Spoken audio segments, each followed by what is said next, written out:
In this video, I'm going to be telling you how I went from just 400 plus marks in my mock test in July 2021 to ultimately 621 marks in NEET 2021 in just 1.5 months. Okay, so सबसे पहले let me give you a short insight about my preparation journey, right? So मैंने अपनी NEET की preparation start करी थी around December 2020, January 2021 में. Right, and then obviously the exam was conducted on 12th of September 2021. So around late July, early August तक मैं जितना syllabus complete कर सकता था मैंने कर लिया. अब इस पॉइंट के बाद मैंने कुछ ज़्यादा नया नहीं पढ़ा. उसका रीज़न ये था कि मेरा दिमाग सैचुरेट हो चुका था एंड मुझे रिवीजन के लिए भी थोड़ा टाइम बचाना था. तो इस पॉइंट तक आते आते मैंने अराउंड अपना 70 to 80% सिलेबस एक बार पढ़ लिया था. बट मेरे मार्क्स जो थे वो बिल्कुल नहीं आ रहे थे मॉक टेस्ट में. So if you are facing the same problem, आपका जितना सिलेबस अपना कंप्लीटेड है उसके हिसाब से आपके मार्क्स बिल्कुल नहीं आ रहे मॉक टेस्ट में, I will tell you the solution.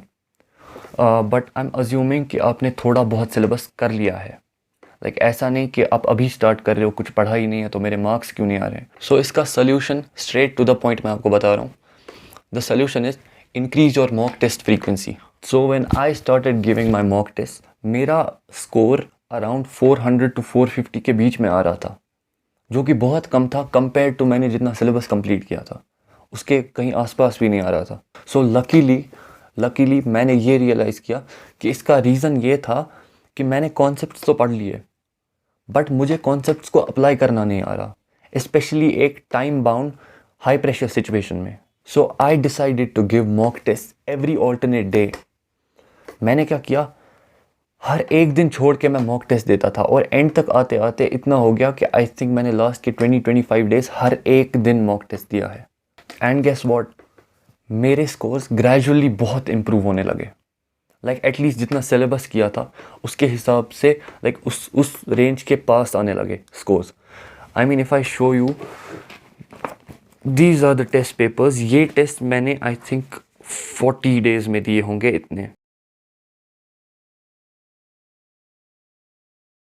सारे मुझे मिले नहीं, आई थिंक अभी कुछ और भी थे बट जितने मुझे मिले मैं लेके आ गया. So if we see the जब अगर हम 1 hour later, तो अगर अब हम पहला पेपर देखें तो इसमें मेरे मार्क्स आ रहे हैं 517 एंड दिस वाज टेस्ट 11.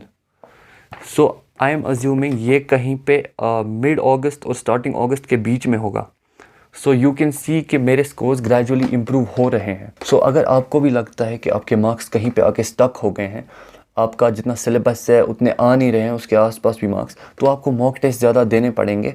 हो सके तो हर एक दिन मॉक टेस्ट देना पड़ेगा एक. And trust me, this is not gonna happen overnight. ठीक है, ओवरनाइट कुछ भी नहीं होता. This will happen gradually. और इसमें जो है एक और इम्पॉर्टेंट चीज़ आ जाती है, अपनी मिस्टेक्स को मॉक टेस्ट के बाद स्पॉट करना, जिसको हम पेपर एनालिसिस भी कहते हैं. आप इसके अंदर एक और चीज़ कर सकते हैं जो कि बहुत हेल्पफुल रहती है. आप एक मिस्टेक नोटबुक बना सकते हैं. उसके अंदर आपको क्या करना है, लाइक एक छोटी सी नोटबुक लें. मेरे पास पर्सनली वो 10 रुपये की जो छोटी सी नोटबुक होती है वो थी, वो उसको मैंने मिस्टेक नोटबुक बनाया था. तो एक मिस्टेक नोटबुक आपको बनानी है जिसमें आपको अपनी मोस्ट फ्रीक्वेंट, मतलब कि जो सबसे ज़्यादा आपसे गलतियाँ हो रही है, रेपिटेटिवली हर एग्ज़ाम में हो रही है, उनको आपको लिख लेना है. मे बी कोई स्टेटमेंट भूल रहे हैं, कोई फैक्ट्स भूल रहे हैं, तो ऐसी चीज़ें आप उसको उसमें लिख लो. उसके बाद क्या करो, अपने फ्री टाइम में रिवाइज़ करो.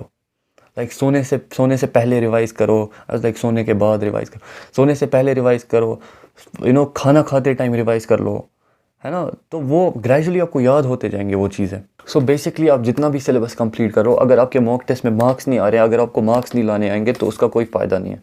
सो आप इस एडवाइस को फॉलो करो and then tell me if you got some results. And I hope this was helpful for you. आपको हेल्पफुल लगा वो वीडियो तो चैनल को सब्सक्राइब कर दो एंड वीडियो को लाइक कर दो. And I will see you in the next video.